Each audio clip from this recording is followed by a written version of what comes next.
एक संत थे, वे बांके बिहारी जी को मानते थे।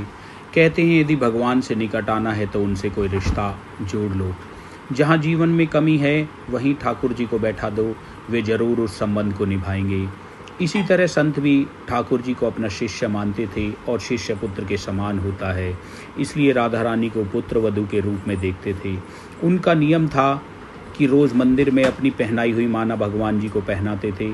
उनकी इस बात से मंदिर के काफ़ी लोग चिढ़ते थे और उन्होंने पुजारी जी से कहा, ये बाबा रोज़ मंदिर आते हैं और अपनी उतारी हुई माला। पुजारी जी से कहा कि वे बाबा से इस बात का विरोध करें। अगले दिन बाबा मंदिर आए और पुजारी जी को माला उतार कर दी तो पुजारी जी ने माला भगवान को पहनाने से इनकार कर दिया। साथ ही कहा कि यदि आपको माला पहनानी है तो बाज़ार से नई माला लेकर आएं।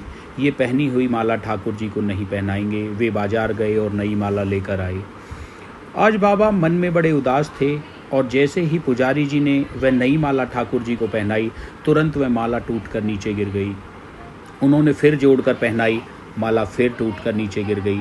3-4 बार किया और माला स्वीकार नहीं की गई। तब पुजारी जी समझ गए कि उनसे बड़ा अपराध हो गया है और पुजारी जी ने वहाँ से मांगी। बाबा राधा रानी को बहू मानते थे, इसीलिए जब भी मंदिर जाते पुजारी जी राधा रानी के विग्रह के आगे पर्दा कर देते थे।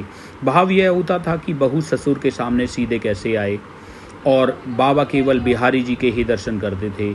जब भी बाबा मंदिर आते तो बाहर से ही आवाज़ लगाते, पुजारी जी हम आ गए हैं।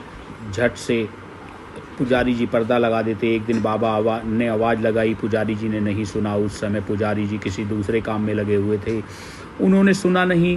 तब राधा रानी ने तुरंत अपने विग्रह से बाहर आई और अपने आगे पर्दा कर दिया। जब बाबा मंदिर में आए तो यह देखकर पुजारी जी को आश्चर्य हुआ कि राधा रानी के विग्रह का पर्दा तो लगा है। पुजारी जी बोले, बाबा आज आपने आवाज़ नहीं लगाई? बाबा बोले, पुजारी जी मैं तो रोज़ ही की तरह आवाज़ लगाई थी, के बाद ही अंदर आता हूँ। यह सुनकर पुजारी जी समझ गए, स्वयं अपने विग्रह के आगे पर्दा किया और आज से वह मंदिर ही नहीं, अब बाबा निकलते और बाहर से ही आशीर्वाद देकर चले जाते।